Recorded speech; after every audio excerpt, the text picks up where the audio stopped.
I genuinely think one of the, and I'm sure she's going to listen to this podcast. She'll be like, oh, this is so cool. I genuinely think one of the best examples of a dog that really started getting me thinking about this whole concept, right? Because again, these are all things like as trainers we think about, but it's like sometimes like something will be like right in front of your face that you're like, oh, like you're able to articulate and verbalize it a little bit more, right? So we had this dog who we worked with, did some training elsewhere, right? Did great training elsewhere. Again, every time I say that, it's like, it's not that we're digging on the people that did the training by any means, right? They did a very good job with the training, but the dog never was able to be socialized. Never. That's just, it wasn't on the radar, right? And I think a lot of trainers, and especially a lot of old school trainers, if a dog comes in with aggression issues, their mentality behind working through those aggression issues is not, wow, we need to get the dog to a place where, the dog can interact with other dogs. Their mentality goes to, well, the dog doesn't like other dogs, so we're not going to socialize them, but we need to get them neutral to other dogs. Yeah. Meaning they're not going to make progress here probably. You're not going to change the dog, right? Yeah. But what you will be able to change is you'll be able to get your dog to ignore the other dogs, right? Which may be true, right? But sometimes you're fighting an uphill battle with that. If you're not addressing the social side of things as well, that's where a lot of the force-free community gets into. You're not addressing the root of the problem. The root of the problem being the dog doesn't know how to interact with the other dogs properly, which is causing all that stress and frustration and making them react in the first place. Yeah. Right? Does that make sense? Am I losing you? No. Okay. I got it. So, whatever. So she did training kind of in that philosophy. Okay. Like just get your dog to ignore the other dogs, Yep. right? And made good progress, but still was kind of struggling a little bit with it, right? Dog came in for maybe 4 sessions, and we did a little bit of brushing up on the actual training, right? She needed a little bit of help being able to discipline the dog a little bit more effectively for stuff, but majority of our focus was on socializing this dog. Let's get your dog some fucking friends. Yeah. Right? Like let's make it so the dog's life isn't you, and that's it. Yeah. In the house. For sure. Right? And showed her how to implement a muzzle, right? Went and started, setting up play groups with the dog. And the dog was a little reactive, but like it was clear as soon as we did that, this is not an aggressive dog. This is a dog that can bite people, right? This is a dog that can bite other dogs for sure, right? But the dog does not want to just attack other dogs and like go ham on people and stuff like that. That's not like, it's like in this dog's DNA. The dog just is insecure and lashing out when it gets overwhelmed, similar to Milo, right?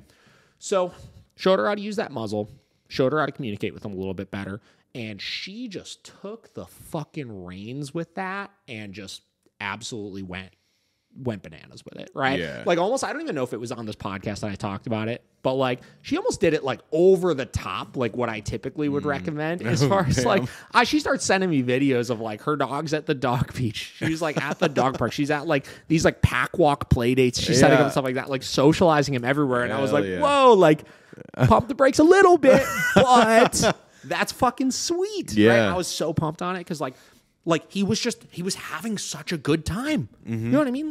We got past those initial hurdles. We got some of that initial nonsense out of her system. And I taught her, right? Hey, you don't have to be so afraid of all this stuff he's doing. Because that's really the root of a lot of this problem is people see the lashing out and the reactivity and stuff like that. And they immediately get scared of it and stop socializing the dog because of it. But I showed her, listen, the first couple times you go to do this at home, the first time he meets this dog, he's probably going to snap in their face, right? He might growl at them, right? He might let out a little air snap. Like he's not going to go after, he wasn't going after them or anything, but like he's probably going to do those things, and that's okay because that's dog communication. Yeah. Right? And as he does it and is put in those situations more, we will see the net positive of that behavior will go down because he just gets more comfortable because he's in it more. Yeah. Right? And like I said, she took the reins and just fucking did it, dude. And she socializes this dog all the fucking time now. Like she is constantly, I would say once every couple of weeks to this day. This was maybe a year ago, maybe a little, I think it was beginning of last summer, maybe. Okay. I don't remember. It's been a while, right? Yeah.